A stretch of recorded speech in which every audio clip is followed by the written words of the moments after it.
Hey everyone, Felix from Nintendo Life here, and the sequel to Breath of the Wild Zelda Tears of the Kingdom is finally here. And boy, is there a lot of drastic differences between these two.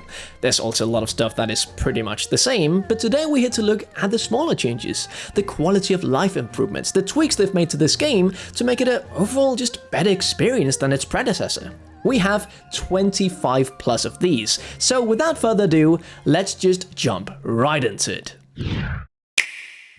So the first one on the list is when you're in a dialogue with an NPC, you can now press Y to open up a log. This will let you see the entire conversation you had with that said person and the choices that you made during that conversation. In Breath of the Wild there was nothing, so if you missed a piece of dialogue, well, too bad. You had to either just forget about it or talk with that NPC again to cycle around to the line that you missed. Just a wonderful addition that now that we have it, it's almost like, how did we ever live without this? It's perfect and it doesn't harm anyone in being there. Next up is when you're selling or buying stuff with your rupees. Now it shows the price on everything you want to sell, making it much easier to track down the things that are most valuable. In Breath of the Wild, it only showed you the price of the current item that you were selecting. And if you were selling multiple, it didn't add up the numbers until you actually wanted to sell. In Tears of the Kingdom though, it always updates the price depending on how many items you're selling in that current moment. And that updating price mechanic also works the same when you're buying stuff. It's a small change, but it just makes buying and selling in Tears of the Kingdom that much easier. So in Breath of the Wild, if you were out climbing and accidentally forgot to check on your stamina, so you fell into water, well, too bad. You drowned and lost a heart. But in Tears of the Kingdom, if that same thing happens, you don't die. You instead get a bit of stamina back so you can get out safely. I actually discovered this completely on accident. I was out climbing and then fell down, and at first I thought it was a glitch. I thought, well, what happened there? Why didn't I die? And then I tried again and same thing happened. So yeah, just a really lovely change in my opinion. The fourth quality of life improvement on the list is that it now has a little menu when you select items in your inventory. In Breath of the Wild, you just selected them and then it said, you're holding 5 things, and then you had to look over at Link and he were holding the things. Sometimes it could be a bit hard to actually make out if you chose a lot of different stuff, but they worked it all out in Tears of the Kingdom with a neat little menu. You can bring it up by either just selecting stuff and then it shows you on the menu what you exactly have in your hands, but you can also press X to bring it up, and as you can see here, Link just gets ready to hold items. Another thing that it fixes is then when you've selected some items, let's say you don't want to select all of those 5 items, in Breath of the Wild you had to chuck them all away and then select the new stuff. But in Tears of the Kingdom you can just go to the item that you don't want and then press X to remove it from your hands. Just more options, always a good thing. And next up, cooking. Now, it's a thing that I personally love to do in this game, but in Breath of the Wild, it was hard to keep track of how to make certain recipes. That is luckily sorted in Tears of the Kingdom since there's now a recipe book that stores all your recipes. Now you could see your recipes in Breath of the Wild, but it was only if you went to that specific meal and chose recipes. If you ate that meal, well, the recipe was gone, unless you of course had more of those meals or took a screenshot of it. But that is just not very convenient when you want to make certain recipes, and the solution they've made to Tears of the Kingdom is not only brilliant, it's also just visually pleasing to look at. Absolutely perfect, I would say. Next up, you can now throw items. In Breath of the Wild you could throw your weapons, but items was a no-no. What you do now though is you get ready to throw an item and then you bring up the quick item menu where you can then select your item that you want to throw. This is especially useful if you don't want to use your bow or arrow or are just out of them so you don't have another choice. Then you can blind your enemies or make them attack its allies. It's really helpful, and in Breath of the Wild, well, you couldn't do this, and I found myself using it actually a lot. So yeah, although a bit clunky to use, it's a wonderful addition to the bucket. And next up is probably my favorite quality of life improvement. At least it was one of the things that I hated about Breath of the Wild. And it was when you opened a chest and there was a weapon inside, but your inventory was full, well, you couldn't pick it up. And then it closed the chest again and you had to drop a weapon and then open the chest again and then you would get the thing. They've totally fixed that in Tears of the Kingdom. Now you get a little menu up if your inventory is full and you can just drop it from there. It's just so perfect and fixes one of my only issues I had with Breath of the Wild. This next one is about the shrines. Now, shrines are a bit different in this game. They're still scattered throughout Hyrule, but a quality of life improvement that I noticed is that now when you go into these shrines, they just get right into it. In Breath of the Wild, you would have the monk of that shrine say, "Ooh," and you can just skip that, but in Tears of the Kingdom, for the most time, there's no message at the start, so I actually don't find myself skipping since it just so quickly starts. It's a very minor thing, I know that, but I still found it to be quite an improvement. So the next couple of quality of life improvements are regarding the map, and the first one we're going to talk about is, well, pretty juicy. It's when you're having a load time, let's say you go into a shrine or you're fast traveling somewhere, it now shows the map on the screen. It's so much better than... well, there was nothing before. There was only tips and tricks, and those are still here, so they didn't take that away, and now you can actually see where you are, you can plan ahead while you're waiting, and when you fast travel, that load time in between, it shows you on the map where you were and where you are going. Yeah, it's perfect. There's nothing more to say to it.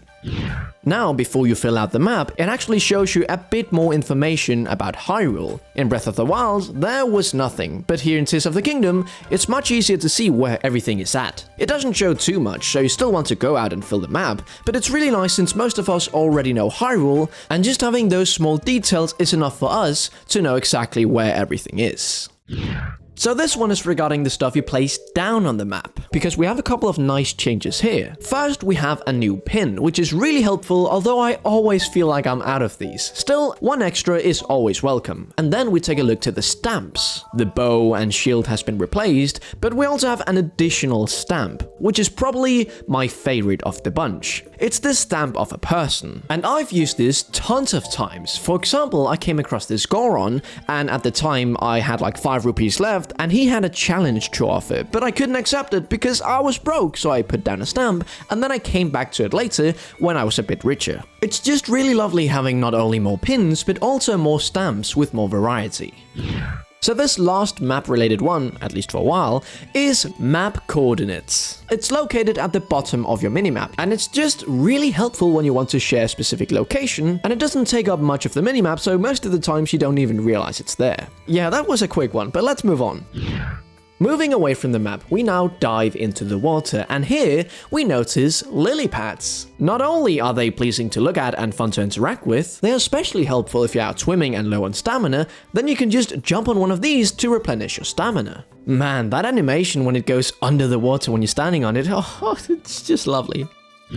The next one is a pretty big gameplay change to the game, but it's just such a big improvement. It's the topic of weapon durability. I personally didn't mind it in Breath of the Wild, but I know a ton of people did. So now, instead of just having a weak stick that breaks after 4 hits, now you can fuse it together with something else, and the durability is much longer. It's not a perfect fix for everyone, but it's just so refreshing that you can actually increase your durability of your weapons if you fuse it together with something sturdy.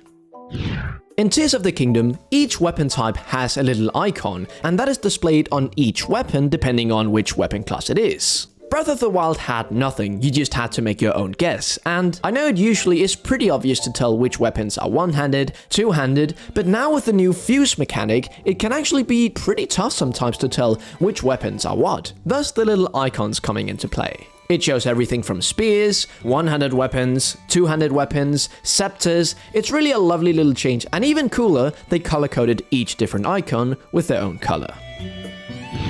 In the quick item menu, you can now drop stuff directly. Choose any weapon, bow, shield, or items and just press X. You then just drop it to the ground, and such a nice quality of life improvement. Especially when you're trying to fuse weapons together, just find the item that you want to fuse, and then you can just drop it and fuse it. It's wonderfully simple and just the way it should be.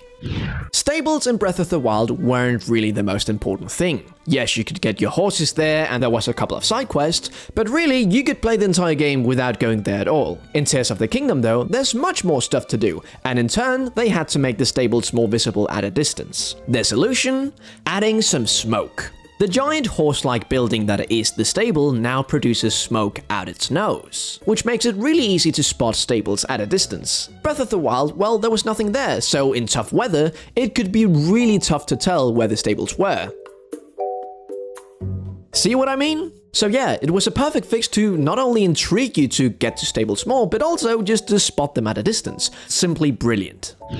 One of my favorite returning things from Breath of the Wild is the return of the camera. And in Breath of the Wild, the maximum amount of pictures you could take was 48. And although it's still pretty low in Tears of the Kingdom, they've bumped that number up to 64. It's really nice to have that extra bit of room because when you're out filling your compendium, then that max amount of pictures is gonna fill out pretty quick. And having a bit of extra room, well, you just need to go in and delete all the pictures a bit less often. A really cool change is when you fight a big group of enemies, be it monster forces or guardians inside a shrine, they can now have one combined giant health bar. This is just really helpful because it tells you how many of the enemies are left, and also when you're hitting on an enemy, you can see how big of a percentage that enemy takes up of all the monsters combined. I really like the change. They don't use it all the time, but when they do, I'm a real happy boy. And the 20th quality of life improvement on the list is that there's now more variety when you sort your items. In Breath of the Wild, there was only one way of sorting, and that was by type. But in Tears of the Kingdom, you actually have 3 and sometimes 4 options when sorting. In the menu, you have 3 different options. You have, like in Breath of the Wild, by type, but then you also have by fusing power, which is especially helpful when you're trying to create the most powerful weapons. And then, probably my favorite of the bunch, by most used. Oh, that change is lovely. And you can even do it in the quick item selection menu. And there you actually have a 4th way of sorting, by Sonai devices. In the regular menu, they have their own separate tab, but it's really cool that they've also been included and have their own sorting option in the quick item selection. So in Breath of the Wild, when you shot an arrow while in the air, your stamina depleted no matter what you were doing. But in Tears of the Kingdom, the stamina now depletes depending on how many arrows you shoot. This is a lovely addition, especially now with all the items you can attach to the arrows, since now you have the time to actually choose what you want to select, and you can also change bows. You know, all that stuff doesn't deplete stamina, and in my opinion, that's just a really nice change. So the last few of the bunch are a bit more spoilery than the rest. It's nothing major, but I wanted to have a little spoiler warning here in case you're very sensitive to that stuff. Again, nothing big story related at all. It's just small stuff that I know I at least was very happy that I discovered by myself, but each one to their own, and now you're warned. Let's move on with the quality of life improvements. So if you've played Breath of the Wild, you probably know how annoying it is when it rains and you can't climb at all. But in Tears of the Kingdom, they finally have a fix for this. So if you've been in a cave, you've probably seen some of the new critters, a sticky lizard or a sticky frog. And if you cook them into an elixir, well, you get slip resistance. There's 3 levels of slip resistance, so the more you have, the more you can actually climb in the rain without slipping down. It does need to be said that this does not fix it perfectly. You still fall down occasionally, but as you can see here, the difference is quite staggering. And these critters are scattered everywhere in the cave, so there's really no reason to not cook them. I was jumping off excitement when I found out that they actually had something to battle when you were climbing in the rain, and I'm just really stoked about the change. A thing that's back from Breath of the Wild is fairy fountains, although their locations are not the same. Luckily, they now have icons on the map. When Breath of the Wild, you had to zoom in and then you can actually see it said create fairy fountain, but this is so much better. It even changes the icons based on if it's opened or closed, and it just makes it much easier to remember these new locations, because after Breath of the Wild, I had really gotten used to where the fairy fountains were, so it was quite a surprise when I went to the old fairy fountain location and it just wasn't there. So yeah, nice little simple change. So, I'm not gonna go into how you get this, but pretty early on you get the shrine sensor, just like in Breath of the Wild, and it works almost identically, although this version has a really neat little change. It will say if the shrine is above or below you when you get close. So it just makes searching for shrines a little bit easier and less tedious, which I'm a big fan of. Staying on the subject of the shrine sensor, the little sound it makes when you get closer is much less annoying than the Breath of the Wild one. Ugh, I'm so done with... don't get it away! But seriously, take a listen to these back to back. The difference is quite staggering.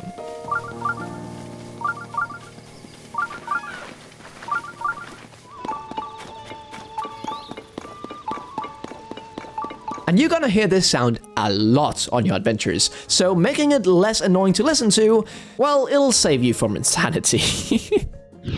And the last quality of life improvement on the list is regarding Hero's Path. Yes, it's in the game free of charge, but that's not the quality of life improvement, although it's nice that it's free. No, see, the thing they've improved with this feature is when you were watching back your progress in Breath of the Wild, every death it had to stop up and you had to listen to this sound. It just took forever, especially if you had sections where you died a lot. But luckily in Tears of the Kingdom, they fixed this by just brushing over the death. Yes, the sound is still there, but it doesn't stop up, it just continues to show your progression of your playthrough. And as a little bonus quality of life improvement, they've upped the hours that the Hero's Path can actually capture from 200 hours to 256 hours. And there you have it. 25 plus quality of life improvements in Zelda Tears of the Kingdom. These were really fun to discover because I played Breath of the Wild a ton before Tears of the Kingdom, so every time there was just a small change, it was like, oh, this is different, and most of the times those changes were a really good thing. But were there any that we missed? I mean, we probably did, but these were just the ones that we found in our first 40 or so hours in the game. Don't forget to check out our website, nintendoLove.com, for all sorts of Nintendo-related content, and also check out our Discord server while you're at it. Stay safe, play some Zelda Tears of the Kingdom, and we'll see you in the next one. Felix from Nintendo Life, out.